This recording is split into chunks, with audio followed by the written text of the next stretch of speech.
I want to be able to see what is actually in my product. Why am I paying for that product? I am paying a premium for that. I want to know why I'm paying a premium for it.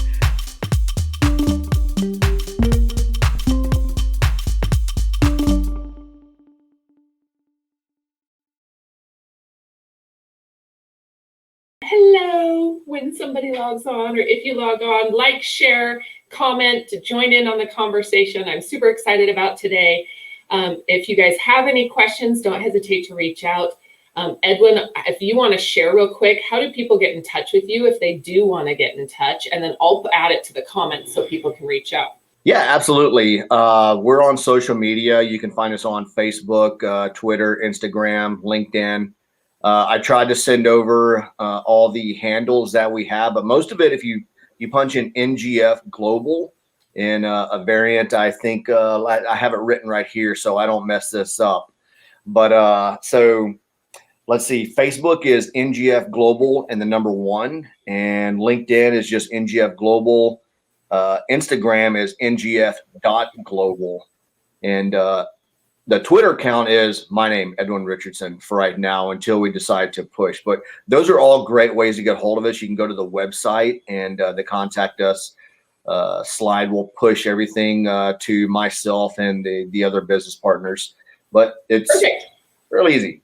Okay, so I'm going to share this, and then that way people can reach out and get in touch with you. But welcome. I'm super excited to have you. I'm excited because as the hemp industry is growing, it becomes more and more relevant in different verticals that maybe aren't as thought about. And one that's constantly being discussed is the agriculture and farm. And so I'm excited. You're not necessarily even in the hemp industry, but very involved in agriculture, right? Would you mind introducing yourself and tell me a little bit about who you are, what you do? Yeah, absolutely. Thank you. Again, really, thank you for this opportunity to share a little bit about what we're doing and why we're doing it and how, and the verticals in agriculture that we're associated with. So my name is Edwin Richardson. I am a combat service disabled veteran, and NGF Global is probably my largest company that I own of the companies I do own and operate. And it's my baby. This is just as much of an emotional attachment as my family. And we really love what we're doing. So NGF Global stands for Next Generation Farming Global. The whole idea and the entire design around NGF Global was to address 3 things: food safety, food security, and agriculture sustainability. And the component that we added behind this was we're maximizing agriculture profitability through smart agribusiness. What does that mean? Kind of in a nutshell. So agriculture is really outdated. It's a titan of an industry. It's massive. And how you look at the scope of what this is, it supports 7.4 billion people across the globe and a growing global population. So we're in a great position. So when I'm talking about profitability, we're talking about all scopes of it. We have that categorized across 4 sectors: the farmer and rancher. How do they increase ROI back to their pockets based on their operations, their farming practices, those components that go into feeding and fueling our globe? The food safety and logistics representatives across the food supply chain, just smarter practices to better understand, identify, handle our food. That's another vertical, is you and I, the consumer, just access to quality food based on what we want to nourish our bodies with, and so forth. The 4th category is the buyer. And this was really unique because when people will go into agriculture, they immediately go into focus on the farmer. And it is, a lot of it is. The buyer has a significant impact on how this plays a role. So we wanted to be just as beneficial in this win-win approach to maximizing agriculture profitability. So through our system, we are able to open opportunities where the buyer can cut unnecessary spending, unnecessary costs, faster means to the quality. I'm not saying the highest quality, but the quality crops that they're looking for, because they're all looking for different things. And those were the 4 sectors that we really categorize this in, and that's really how we do it. Okay, so tell me what's your background? How'd you get into this, and where did you fall into this being? Because I see a lot of things. There's a lot of things I want to dive into on the hemp side. You know, we talk about this in-between broker piece and how harmful it's been to both the consumer and the farm. You know, when there aren't good contracts and not really knowing where to go. And then I say all the time, something that's really important for me is protecting my buyer. When we're going in to buy fiber from hemp, what are they getting and how much are they paying? And knowing that for this quality and this size or color or diameter, whatever it is, they get it for this price. Yeah, that's going to be really fun to dive into and bring us some clarity to how that actually takes place on our platform. It is really unique. So a little bit about me personally, Edwin Richardson. So I gave a brief, I'm a retired Air Force combat controller. I started my career as aircraft maintenance, and I loved being around aircraft. I loved being around the culture of just the mechanic, right? The person who just gets things done to make the mission happen. Through my growth, I retrained into an Air Force career field called combat control. Really and most people in the Air Force don't know what that is. That's why I'm just going to go into an explanation. So what we did is we were the air to ground interface between aircraft air superiority and what was provided in a combat or non-combat environment, whatever that was. And we were there on the ground with the Green Berets, the Navy SEALs, the Marine Special Operations Team, the really cool 3-letter government organizations. So I got to have a really vast experience through my military career, which is really unique in comparison to a lot of people, especially to get into agriculture. When I retired, I was actually on my way to a really cool school. I was getting ready for med school, and I wanted to be a neurologist or an orthopedic surgeon. That's kind of what I planned on. We were blessed to have mine and my wife's first kids, twin boys, at retirement. So big change of plans, and that was out of the question. So, started my first company. How am I going to, take care of my family? How am I going to provide the lifestyle that I wanted them? And had this little boutique consulting firm where we did risk assessment procedures for organizations that wanted to introduce their product or explore opportunities or growth opportunities.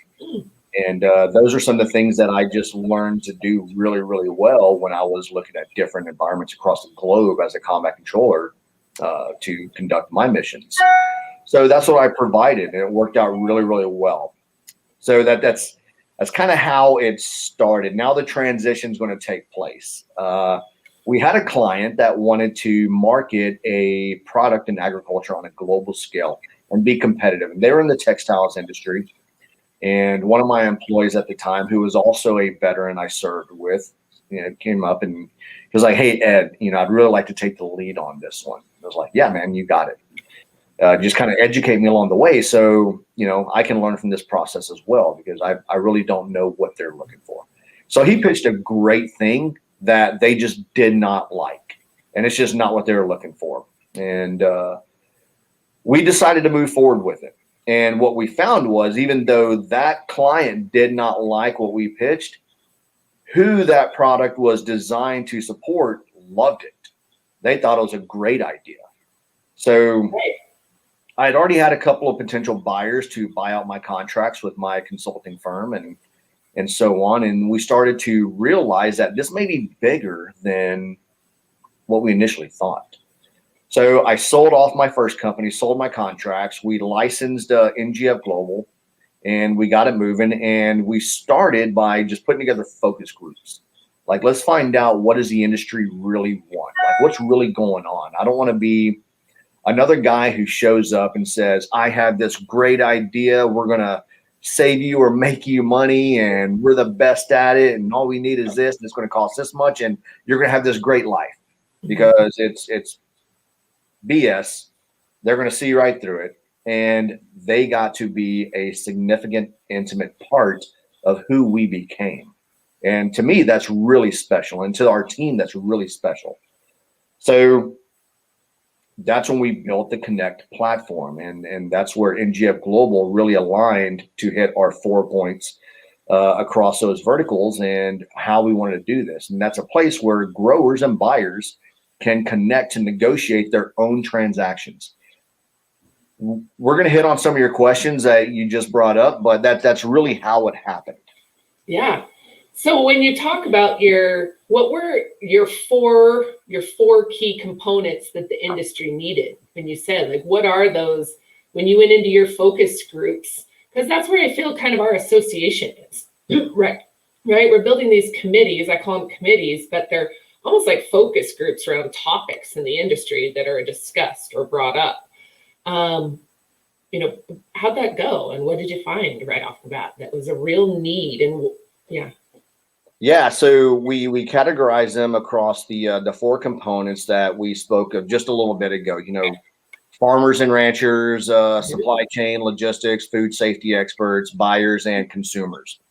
And that really drove, they want a way to conduct business fast. They want a way to do it, ease of use. It needs to be easy. The security behind that capability needs to be protected. Access to their data, for years when technology really came into play, it's like, oh, well, we just need the data off the farm and we can do this. Well, that also goes to a lot of other people that have a lot more money, and the farmer never sees it. So those things all came together, and that's really where we started to identify how this is going to take place, and just hundreds and going into thousands of focus group sessions, one-on-one conversations and calls, and with these representatives really told us what they want. And it's fast, simple, easy, and security behind being able to do business. And so we started to look at, what does business mean? When you look at how does a farmer increase their ROI, immediately kind of, going back to that immediate tunnel vision and focus is like, oh, well, just increase your yields. That's, economics 101 and supply and demand will tell you that's not always the case for that guy. So that's what we did. And it's all based on the data. The farmer owns the data. Everybody that we partner with, they're playing our game. It's all about the protection of the parties involved to do business. We don't play a broker role. We don't negotiate on anybody's behalf. We don't introduce anybody. We don't do any of that. It's just a location where they can operate under an anonymous ID, and it's all produced and made available by the data and the quality of the product. That's awesome. Awesome. So what's your journey looks like then? Where are you guys at now? Yeah. So, when we started this, my business partner and original co-founder, Joshua Toes, which I think he would be an amazing, because he's like a 9th or 10th generation farmer. His family's farming history goes back to before America was America, and they've been doing this and doing that. And he was a significant opponent to our brand ambassador, getting her reach, Stephanie Nash, to some farmers. So I was thinking, to me, a big farm is, like 100, 200 acres. And I'm like, oh, wow, that's really cool. And as I began to grow and learn, like, our smallest customer on the farmer side is over a 6,000 acre family farm. And it's like, that is nothing what I initially had in mind. So we started with like 20 to 30 farmers and a couple of buyers that were willing to talk with us. And before we knew it, going through the investor process, learning that, we realized we don't want to take that route. We're going to go a very different route. So we told a lot of people no, that I don't think we're in the habit of hearing no, but probably in the habit of telling people no. Mm-hmm. So we told a lot of investors no, and we just continued to grow. Before we knew it, we had, I think we're a little over 3.5 million acres, hundreds of millions of bushels of crops ready to trade and that are available. Buyers that span across the globe, across 4 continents, that just being validated that they are the actual buyer who can spend the money on the product. They're like, well, yeah, why do I need to go through this guy and this guy and this guy and this guy when I can just buy it right here and I don't have to talk to anybody? Well, and again, this goes back to taking care of the core reason we have the crop. Our farmers have to be provided for, right? The transaction has to be secure. And like you said, it's eliminating the garbage.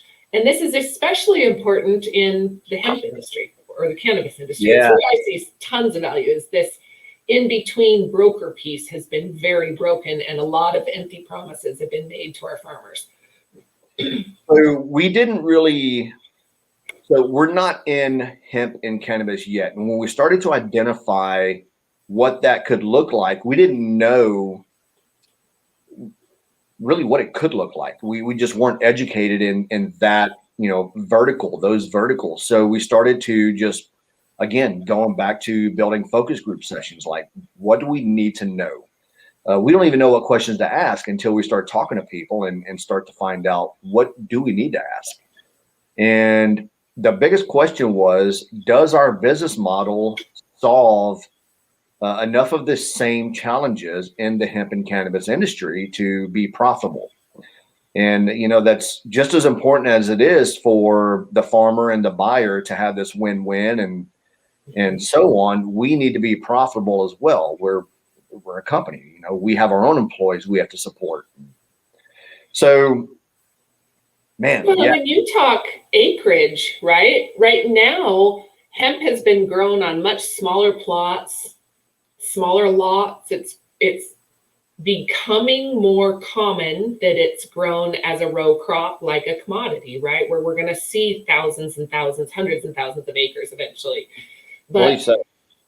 Yeah, but I think right now it makes sense that, if this is something that is much more sustainable as a commodity trade and a buy for much larger crops, I think that it becomes more and more valuable as we move into the commodity side of the industry. Yeah, the value there is it's almost unknown at this point. Like nobody really knows how big this really could be because there's not enough of the infrastructure to really support, what this could grow into. And I think there's too many people have been burned on both sides of the equation when they initially started with opening up cannabis opportunities before really exploring what hemp really could have provided. Two very different verticals, but and this is again just my opinion, but I think not enough people were willing to slow down and put in the legwork to really find out what opportunity is here, other than I have an acre, I can make $1 million on this and that, and they had no idea what they were really looking for or trying to grow or how to grow it or how to test it and maintain those capabilities. So, the buy-sell agreements have been torture. Not only were people, making false promises and saying they were the buyer, and they had absolutely no money at all. They were developing really just bunk and just junk garbage contracts that had no weight, no authority behind it, no legalities behind it, other than whatever that is. But nobody was following through. So the farmer was taking the loss and saying, okay, I have a broker apparently who can do this, but that's traditionally how agriculture works, right? Is a middleman gets involved and they trade and sell and so on. And that's where we found some big problems. And hemp and cannabis, specifically hemp, there's a lot of unknowns, so a lot of money was lost, and that caused a lot of people to go back in their shell and not really wanting to take the opportunity, and you can't blame them. So that's what we want to find out is, in agriculture, getting away from the broker and the middleman and the person who actually has the money, can we do the same for hemp? And we're finding a pretty big following. We have, I think, enough people to really start to open up what our advisory panel is going to look like and draw out what that business model is going to look like. But it's going to be a work in progress. This is not going to be a fast solution. This is not going to happen quickly. But I think we're definitely taking the necessary and right approaches to establish what smart, good policies and practices can play just for a strong hemp industry, industrial opportunity. Oh, for sure. So tell me, when you got into this, what are some of the surprises that hit you, that you went in thinking one thing and then you were like, wait a minute, this is, say our business is taking off one direction, or customers hit you with something they hadn't even thought about. What are some of your big? Yeah. So staying with like hemp, I think probably right off the bat, a couple of the biggest challenges and things that we saw is too many people don't know how to disconnect hemp from cannabis. Like too many people just kind of roll them into the same categories, if you will. And I feel like there's a lot of people that are the same. Like I hate to be this way, but it's just the way it is. But you smoked a joint at some point in time, automatically you're an expert at this and that. And it's like, I mean, I can read a news article or a magazine article and talk smart on that for a few minutes, but that doesn't make me an expert. So it's really hard to really get through the validation process of who is actually an expert and why are they an expert, and does your expertise provide value to what we're trying to do for the business side of hemp. Right. Well, and it's such a complex plant, right? I compare it to electronics sometimes. What other item is in every facet, or can be in every facet of our life, from that yellow cup to the hat we're wearing to the medicine we take to, the electronics, the batteries, all of it. So it's definitely diverse. And like you said, it's not a throw a seed in the ground and grow it. Even understanding what your end crop is I think you've probably seen in some of our textile meetings, how it's harvested compared to a flower plant, a high resin or a construction material fiber compared to a textile fiber. And many of the farmers that we have that are signed up on our traditional agricultural kind of side of the platform, they've tried hemp before. They've had challenges with using their cutters and combines, plowing through the fields, and it's a very different cut. It's a very different just piece of equipment that's needed. And some of these things are, becoming like a niche novelty item, and they're getting very, very expensive and things like that. So there's going to be some unique challenges going on, and it's going to be really cool to see unfold and take place.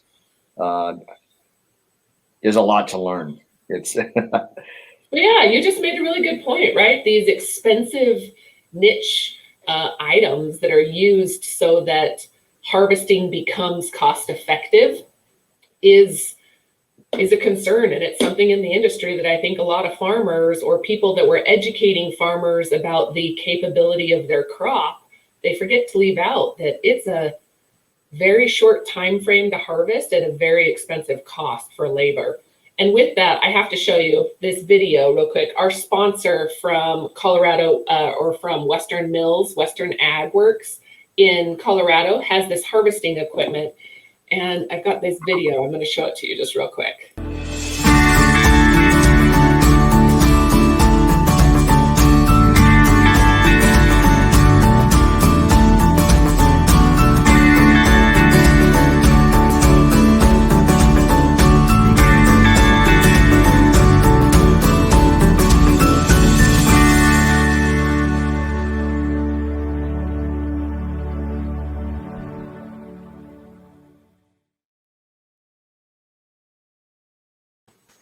Had to give them a little plug. But Yeah, it's absolutely. harvesting equipment, right? And it's a piece that actually attaches to other farm equipment that makes it so you can harvest, thousands of plants at one time and grow or dry within 24 hours. And I know that was a huge hiccup. I can't tell you how many farms lost their crop because they couldn't process within the time frame they were allowed. Yeah, when we really started to build out what the Connect platform was going to provide, our vision was more along the lines of like the Amazon of agriculture, right? But a little more, those components needed to be there, fast, safe, easy, and secure. So we had a vertical that was just for machinery. There's a lot of farmers that spend up to 7 figures on a piece of equipment, but may only use it a couple of months out of the year. Mm-hmm. So that whole other rest of the year, and that is not being used, it's just collecting dust. So we kind of combined a couple of things, and we had this Uber approach to farm equipment. And we broke North America up into 4 regions based on significant harvest cycles.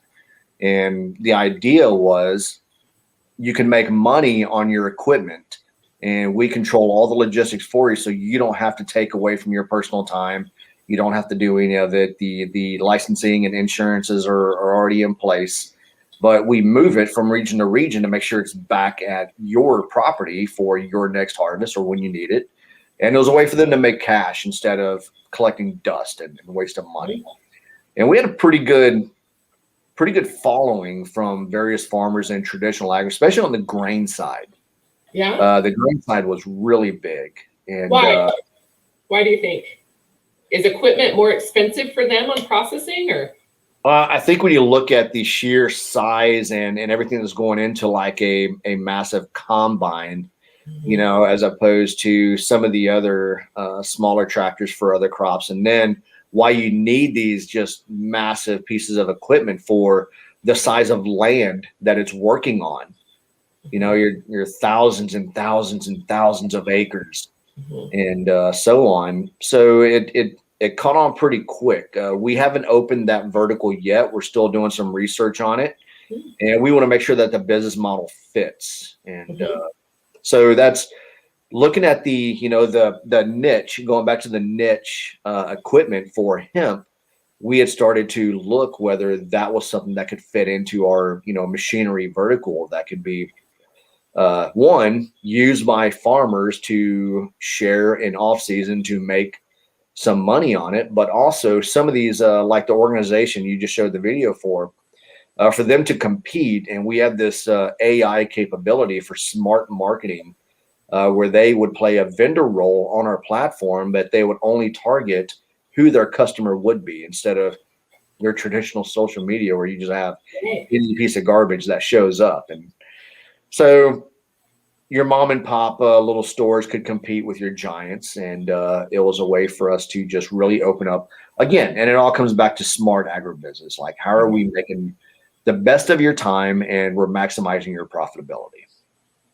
What would you say your biggest crops are that you handle on your platform? Wheat? No. So we don't do anything as far as the crop with the big traded commodities. We don't. Okay. Really, our money maker is in pulse crops. Okay. Your chickpeas, lentils, dry beans, things like that. And when we started out, and even now, we are so significantly small in comparison to the giants that are trading wheat, corn, soybeans. There's no way we could, realistically compete and be profitable as early as we, are and have been. So also with where we are, we don't have the governing entities that control how they're traded. They don't trade on futures. So we're able to, one, be profitable fast, but their crops actually trade on the quality of their crop instead of somebody else, trading on a future. So it really worked out well for us. And I'm not saying that we would ever get into the large grains, but right now, that is not a focus of ours. As hemp is moving into a commodity, I think there's going to be two different sides of this, right? Just like wine and craft beers, you have craft cannabis and craft hemp or CBD. But I think that there's also this, I mean, we're moving directly into trading commodity when we talk row crop and mass production for cars and automotive and construction materials. How do you think that that's going to affect the industry for what you know of the hemp and cannabis? Where do you see it moving, understanding that's coming? I think there's going to be a significant opportunity when this happens. It's the gradual capability or the gradual steps to get it to understanding like how the practices are going to take place in business, how they're going to be standardized, these things like who are really going to be the authority and the leaders in this industry. Like that's all going to be gradually played. I think when those significant components, when it's starting to trade as a big commodity, and then like when the industry really opens up to its potential, really impacting just such a wide array of products across the globe, the money is going to be phenomenal. It's going to be so astronomically large, and when that takes place, it's going to be a blessing for, you know, those like us who are in it early, establishing what those policies, procedures are going to look like to see what we're going to call potentially the boom happen. I don't think in hemp or cannabis, especially cannabis, I don't think the boom is anywhere close to what it really could be. I 100% agree with you. And when I speak to people in the hemp and cannabis industry, or people that are aware of what, I mean, people only know what they know, right? And what we've been taught and what's been shared mostly is all around the CBD and cannabis side. Very little of it has been, you know, the opportunity still as investors come to me and say, look, I'm looking to get into the industry and I want to buy an extraction facility. They're just like, wait a minute. Are you aware of construction and plastics and biofuels and anything else that can come from it? Yeah. So I'm with you. I definitely see this opportunity that has been presented around supply chains and the need for bringing agricultural and sustainable agriculture back to our rural areas. And that's where it hits me at home, right? We cannot be sustainable if our farmers are not sustainable, and not on big scale, on every scale, so that small farmers can sustain in a rural area, right? What does that look like, in your opinion, on all crops across the U.S.? You know, what's happening, and why should people really be paying attention right now? Yeah, you know, so there's a lot of things that even us at our level, where we're just not going to know because of just who's involved and why they're involved the way they are. But if you think about just what the economy has looked like over the past decade and the past couple of presidencies, if you want to, you know, use that as a defining term, and what that looks like going forward, and even now with what new policies are being put into practice in place this early on into this new presidency term, it's I almost want to say it's kind of a scary time for a lot of the farmers because everything is getting so just spoken up. Like, you know, everything is getting very, very costly, and the demand for them to continue to provide is continuing to grow, but the support is declining at a very, very rapid rate, and it's hard to see take place. It's hard to see what happens there. And it's, you know, that's some of the bigger places and bigger areas that we wanted to play a role in, you know, being able to impact from the, you know, the rural areas within the United States, North America. And, you know, that's why we're NGF Global, not NGF America. This is much bigger than just here. And if it's happening here in America, it's happening everywhere. Mm-hmm. And it's scary to watch. So we want to be a part of, not even a part of, like, we're not here to be global participants. We're here to be global leaders and set the standard in how farmers are able to operate unrestricted and just do better for themselves. Buyers are able to do better for their business practices. Consumers access to cleaner, safer, healthier food. Easier to identify what the food is they're actually eating on just such a global scale. Okay, so I've got a question. Just speaking down as if I don't know anything about it, like why should I as a consumer care about where my food is coming from? I mean, it says organic. Isn't it all just healthy, good food? Like why should I care? And why is this so important as consumers? And I ask because I think this is something that's seriously lost in education. You know, I walk into a grocery store and assume that what I buy is what it says.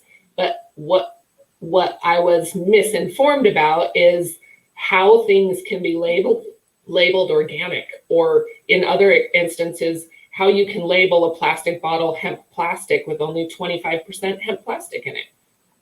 Right? Yeah, and it's all what's established by those authorities as far as what labeling, really means and what's allowed and things like that. And people that, and I shouldn't say people, they're because people are going to have their own opinion on what they feel organic really means. Mm-hmm. And or organic, we hear it all the time, like, oh, so yeah, organic, no chemicals. It's like, that's not what that means at all.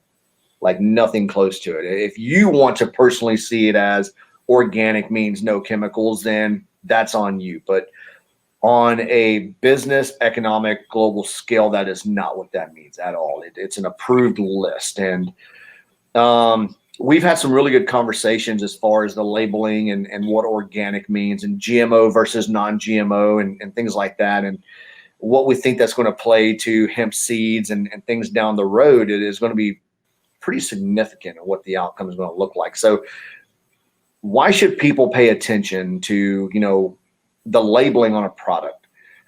Me and my wife and I were walking through a store the other day, and we came across something that said 100% USDA organic and stuff like that. And then just beneath it was another label that said made in Brazil or something. And it's like, that's very confusing to somebody who's saying like, oh, I just want a US made product and it needs to be organic, and the stamp says otherwise, but I got to the stamp and I was done, and that was it.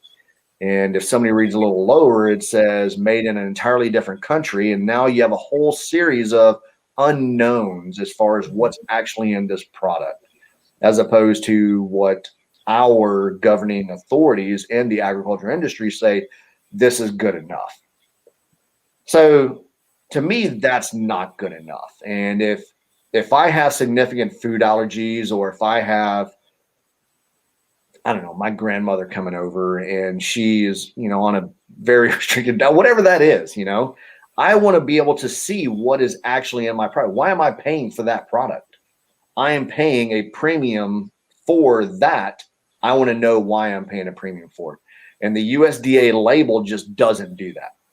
And the USDA is so far behind on trying to maintain an understanding in who is truly growing organic per their, guidelines. You see it all the time. People are getting, slapped with fines or going to jail, but they're making money hand over fist, like in the millions of dollars, just by placing that label on it. And that label means nothing. Mm-hmm. Yeah, well, and there's a big difference in organic and certified organic, right? And understanding what that means, that just because, especially in hemp, and I'm sure this is with a lot of agriculture, but just because I grew my crop without chemicals does not mean that everything that was in the ground is not now in my crop. And understanding exactly. That your soil is equally as important as the crop itself or how it's being grown. And yeah, so I think that again, this goes back to education and how we as consumers have been taught, even back to the food pyramid and how to eat. And yeah, so that's, what you were talking about with like what's in the soil and things like that. That's such a significant component to, NGF Global supply chain solution and those pillars that we put together. And it goes back to the rule of four. We have our 4 pillars to a smart supply chain solution. That's transparency, traceability, continuity, and accountability. Everything that people talk about all the time with transparency and traceability, it's not really there. It may be transparent and traceable for some, but it's not for everybody who really should be involved. And what we have done is we have made that completely open available so that everybody gets to see exactly what it is they're paying for. And the cool thing about that, we're talking about the ROI to the farmer, all those same data points that these giants in technology and IoTs and data that are extracting from farmers, we just make that available so that the farmer can market based off their own data points. And that's where they're seeing their increase in ROI. And that's so you're important. giving them a competitive analysis, basically, something that shows other products at this quality are getting paid this price. Yeah. And, you know, so it's not really necessarily this quality at this price, but again, different buyers look for different qualities for their own reasons. And this allows them to find the exact quality that they're looking for. And it has to be by the data. And it was important for us that the buyers get access to that data upfront and personal, but only as the farmer sees fit.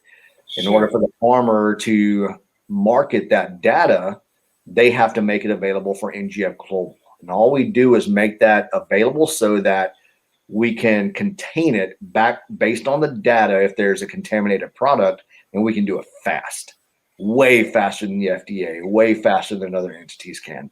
So that's how it all kind of comes together. And, you know, looking at the hemp supply chain, I think those four components are going to play just a crucial role. Because there's going to be different products that we're going to collectively learn that hemp can really contribute to, that they're going to have their own needs and reasons why we need to be able to contain and identify and track and trace very fast, very effectively, but man, cost efficient as well. It doesn't need to be super expensive. And I think we have a really good start to what the standard is going to look like. For hemp. Or is that what you mean? I'm curious about, you know, the processing piece, right? Our buyers, let's go to textiles, for example. And the reason I bring them up is the quality or the grade is the smallest portion. The grade that we need or the quality that we need is the smallest amount in the hemp stock compared to a herd or anything else, right? So we're looking at like 8 to 10% maybe of fiber. But there's this post-harvest or processing and then secondary processing potentially before it gets to the buyer, right? What does that look like for the process then? Understanding that really there's these, or it could potentially be harvested and processed right on the farm, or it could be, you know, vertically integrated through some of those pieces. Where does your platform, or where would your platform really help as that changes? Yeah, absolutely. And a lot of that we were able to identify really early on. We drew out this the schematic and the architect behind it, and the food safety and security side of it as well. So, well, mold. I look at on textiles. Yes. Absolutely, it can't hit the ground. No mold. You know, there's contaminants for that piece of it are very critical. Yeah. So different buyers' needs are gonna vary between buyer to buyer, but a significant part. So one of our four pillars was continuity, knowing exactly what's taking place during the handoff, what's actually going on with your crop when you don't physically have eyes on that crop or that product at that point in time. What's happening? And it's going to be a growing solution. It's going to evolve. Again, for hemp, I think we're at a great start, but storage is one of the components that we have to have available even in the traditional agriculture. And that plays a very particular part in hemp because of what you just said. So knowing what's actually done doesn't meet particular guidelines. And even though it meets a governing guideline, doesn't mean that it meets the buyer's expectations and guideline. So we opened up a component within our platform where a buyer is able to present a production contract. And the farmer can now go and say or review that contract and say, oh, you want this done. These are the particulars you want done behind it, and so on and so on and so on. So we've seen that before. And also in the hemp industry, we've seen where farmers have gotten burned and the buyer just never followed through. One component that NGF Global plays a role is that once that is provided and accepted and they close the contract, 100% of the funds comes to NGF Global. So now the farmer knows there's a market there. There's money actually there. I'm not going to go take out an $800,000 loan and hope to make 6.5%, 8% off of this just because I'm trying to make ends meet and open up what could potentially be a new opportunity in a market. So that money is there available. We play that role as the platform to protect both sides. If you're meeting the guidelines of the contract, per the contract, you're paid out. If you're not meeting the guidelines of the contract, the buyer never has to talk to the grower. They never have to fight. They never have to argue. It's plain and simple, black and white. Either you met it or you didn't. If they didn't, the money goes back to the buyer. Mm-hmm.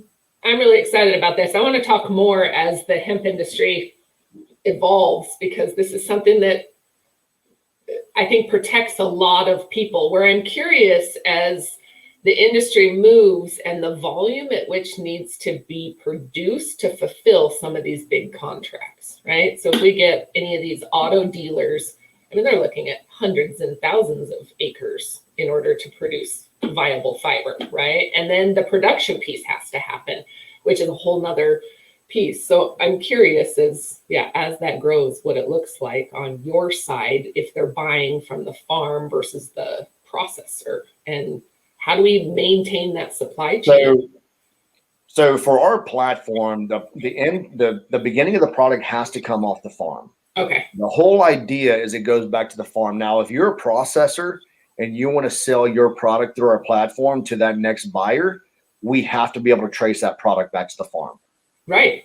That's the whole. It would almost be that you buy from the processor is who your buyer is, and then the processor sells contract to his. Exactly. So you protect farmer to processor or farmer to whatever that next piece is. So we found the processor's buyer was interested if they could put together a contract and they had particular processors that they wanted to use in the process. Of course, like that's all there. We can make that happen. That's too easy. And that even simplifies the process, as complex as it sounds. But now we know exactly what stage to the end component it's going to go. We can already tell you exactly what the timeline is going to look like, the logistics side of it. There's I'm not going to get too far into it, but there's components in the supply chain that we've built and are continuing to build into this. That's never been done before. It's incredibly cost effective for all parties on the chain. And we are able to just extract and pull what is needed in a matter of minutes, when it's taken other agencies weeks to months. So This is going to be significant, and it's really cool to see. But, when we're talking about those securities for the farmer, that was the number one thing. Hands down, like a landslide doesn't even begin to define. The biggest component was, how do I get paid? Mm-hmm. How do I know there's actually money there? Mm-hmm. So again, with us, we had to provide a win-win. It needed to be fair and safe and able to use across the board. And that's what we built. And it was really cool to see how many people on the buyer side, as well as the farmer, that were like, so that actually takes away a lot of the confusion and complex legalities that we may get involved in. But you have to make your contract cut and dry. It's not a contract from NGF Global. It's your contract. We just facilitate the business transaction. Mm-hmm. That's it. I love it. This is exactly, I'm the connecting piece. Right? I just like connecting people and starting the transaction, where you are the security and the behind the scenes. Yeah. And the great thing is, like, our overhead is so incredibly low because we don't play the traditional broker role. So we don't need all those other licensing and requirements and all this other just garbage that we have to plus up on cost to fulfill our overhead needs. people are just sick and tired of just hearing that term. Like, Mm-hmm. cool, Mm-hmm. another broker. That's probably going to bring in 2 or 3 other brokers who knows a person who knows a person. Mm-hmm. Nobody has any idea who has the actual money to actually buy this product. Mm-hmm. So we, as an individual, a person, a people, we don't take any part. The platform does it. The platform thinks, it evolves, it grows, and is designed to do that so we can cut cost, we can streamline the process, and both parties can get back to what means most to them, making money. Mm-hmm. Well, doing their job, right? Their job is to raise the crop or to move the crop, not necessarily to fight the in between. Okay, so how do people, what's the cost? If I'm a broker or a buyer or not a broker, a buyer or a company and or a farm, what's the cost to get involved? So we haven't established a cost for hemp or the cannabis side yet, because again, we're just introducing ourselves into it. So we're learning.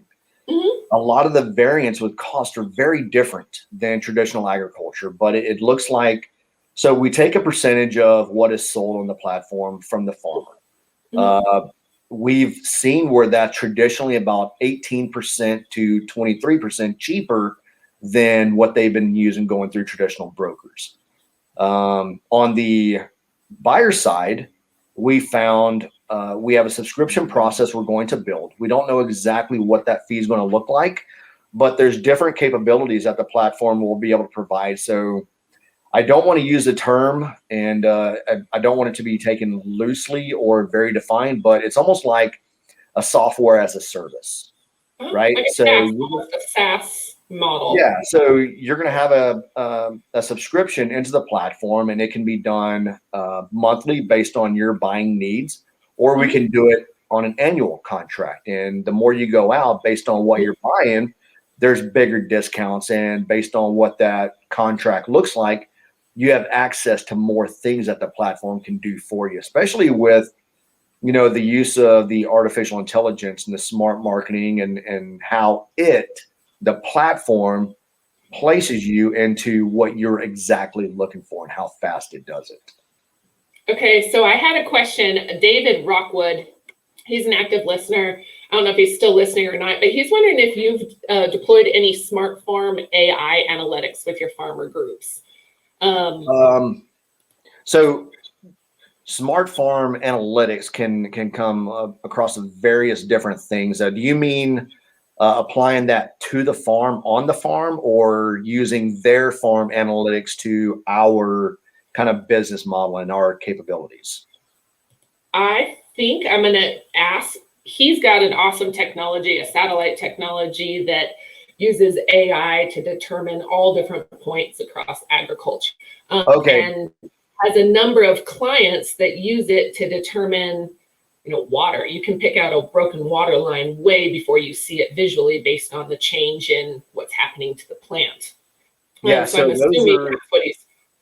Yeah. So they fit into our vendor category. So they would have a way, and this goes into, we have a representative, her name is Lindsay, and she is just an absolute guru when it comes to the marketing scope and how this all came together. But she's also been in agriculture and business her entire, almost adult career.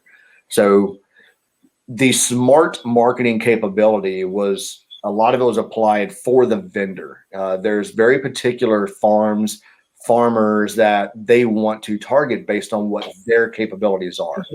And, we wanted to get away from the traditional social media where you can have a 50 nautical mile ring and it's going to blast it out to as many people as possible there, or whatever that looks like. Well, if you think about our network right now, a 50 nautical mile ring may hit 3 farms, based on, these are massive farms, so it's Well, not and that's who he helps mostly. Like a lot, he's very well known over in Thailand, and he said for a long time that the farms in the United States they're significantly smaller. They're just less acreage. But yeah. So it's a very different. That's why the artificial intelligence really had to be scoped to provide something. And I've said this time and time again, but it has to be a win-win. So everybody who participates on the platform, that value has to be present. It has to be available, and it needs to make sense. And so that's what we wanted to do is provide that. And to answer your question, no, we have not, because we're still building that capability out, but we are getting there. And I would love to talk to you more to find out like what your idea, any challenges you've experienced. But it's in the works. So he's a great contact, great resources, and not just in hemp. In fact, he works very little in hemp, mostly in a lot of other ag also. So maybe a great partnership or collaboration of some sort, maybe onto your platform. And that's how we get better, is talking to people just like that, who just bring a very different perspective as to why they do what they do and how they do it. But, you know, we've been talking a lot about the American farmer and things like that. And I mentioned before on, we're NGF Global, not just, you know, NGF North America. So we've started to expand our farmer presence to a few thousand farmers in India. We have started working with the governing entities across Africa, Ethiopia, Kenya. So we have about 50,000 farmers that we're starting to engage across those two countries initially. In Africa, going down to South America, we just started to introduce other representatives that are going to be directly integrated with NGF Global and our footprint in these regions. And it's to open up that opportunity. So there's going to be some really cool opportunities coming forth, and it's exciting to see take place. And I couldn't do it without the team that we have. And in fact, I'm probably, regardless of my title and role, I'm probably one of the smallest factors into our success. It's that's what makes you successful. If you're the smartest person in the room, you're in the wrong room, right? Yeah. So surrounding yourself with great people. Well, that's why I'm blessed to be with you, to have you attend our meetings and to chat. I'm thrilled about what you're doing. And I think it's exactly what the industry needs. It's exactly what the hemp industry needs. And a platform I'm driving to build is so that we have vetted partners and sustainable resources. And by partnering up or utilizing your platform is where we're going to be successful. So I really appreciate it. It's going to be really cool to take place. We're humbled to be invited and asked to contribute. And again, I've said it on the first call I jumped on with you guys, like, wow, like you have some serious talent involved in providing information. It's really cool to see take place. Well, thank you. Anything you need, don't hesitate to reach out. If anyone else has questions, don't hesitate to reach out as well. We can help connect. I'll help share information over with Edwin. Like, share, comment on our Facebook, YouTube. Other than that, Edwin, I'll go ahead and have this video edited, chopped up, and we'll reshare it so that you can share it as well on your social channels. Yeah, we look forward to it. Thank you guys very much. If I can add one thing real quick. Please. So please, I mentioned Stephanie Nash real quick. So we did a hat specifically for her and her initiatives to advocate for agriculture. So these hats are available, and it goes towards a scholarship that she's been driving. So if anybody's interested, the profits for each hat go towards that scholarship. We make like nothing on it. And it's a really cool thing to see take part. It's really supported to support her. We're again humbled to be a part of that. So do you mind telling a little bit about her? She's a rock star and a huge advocate for the ag industry, and not just hemp. In fact, hasn't even done really a lot with hemp at all. It's going back to the true farmer story and delivering the message. But yeah, how'd you get involved with her? And tell me a little bit about her. So we were just on social media. I was putting together a couple of things to put out there on the company, and then video popped up, and it was her singing a song or something. I think it was a song she was singing. I'm like, holy, like I don't know, it's Stephanie Nash. Like, who is that? And I clicked on it, and I was like, oh wow, that's really cool, you know. And then I saw, you know, she was a dairy farmer, and so I just wrote and said, hey, like we're taking part in a startup. We're looking to really, redefine and change agribusiness for the better, and this is what we're doing. Would you be willing to talk and possibly collaborate? And that turned into, she wears our hats and things like t-shirts and things like that. It's really cool to see that somebody who cares so much about agriculture and looks for so little in return on a personal scale, kind of saw the value in what we were doing as well. And so that's really how we came together and started working together. And we're adding an entire component to our website. It's going through a complete overhaul. The entire website's going to change. It's going to, align and with the platform.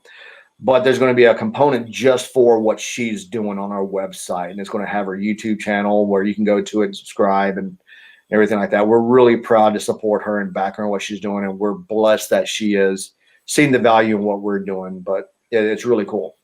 Isn't it Changing Times? I know that's the name of her song. What's the Time series? Changes, Life of a Farmer. Time Changes. Yes. I was close. Oh, I saw Kate just put right on here. Life of a Farmer. Yep, her episodes are amazing. Yeah, she just did a music video, Time Changes, and she's actually wearing this hat in the video. And that was really why, we did this and what it represents and so forth. But she's been a blessing for just the motivation of the team and what she does and seeing what she's doing for agriculture. It's really cool. It's very touching. Well, and again, it's a lot of what's lost. We get stuck in the business and the money, and we're so used to showing up at the grocery store and buying our meats or fruits and vegetables, and it's forgotten. I say all the time, how many people would really be, big meat eaters if they had to do the work any of our dairy farmers had to do? Yeah, we wouldn't do it. And I say the same thing. I would not eat chicken if I had to butcher my own and slaughter my own chicken. I wouldn't do it. And so I think that really is where Stephanie plays a huge role, and you also, in taking care of what's important. So we appreciate it. Absolutely. Well, thank you very much. I do interview Stephanie next Monday, so I'm really excited to have her on. Other than that, you guys have a fabulous day. Enjoy your week, and we'll talk to you later. Thanks, Edwin. Thanks, guys. Thank you for this opportunity, and we'll talk soon. Absolutely. See ya. Bye.